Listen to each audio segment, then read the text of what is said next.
As the U.S. withdrawal from Afghanistan has been in the news so much this past week, and also, of course, we are approaching the 20th anniversary of the attacks of September 11th, we are being reminded, and we should remember, that the war in Afghanistan was a response to those attacks because of the anger felt by so many Americans and because of the need to make sure that this kind of thing never happened again. We went there to get rid of Al-Qaeda and to try to keep America safe from future terrorist attacks.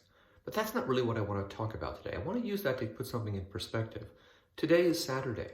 Over the last 7 days, that is to say, over the last week, we have lost more people to COVID, more Americans to COVID, than we did to the attacks of September 11th.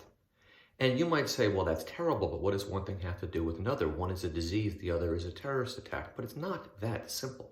At this point in the pandemic, when we have access to so many vaccines, when we know the efficacy of vaccines and of masks, we still have politicians telling voters, telling Americans not to trust the vaccines and giving oxygen to these lies and this disinformation. We know the vaccines work and we know we can save lives by using vaccines, but somehow the Republican Party is still telling Americans to behave stupidly, to ignore science, and in fact to die.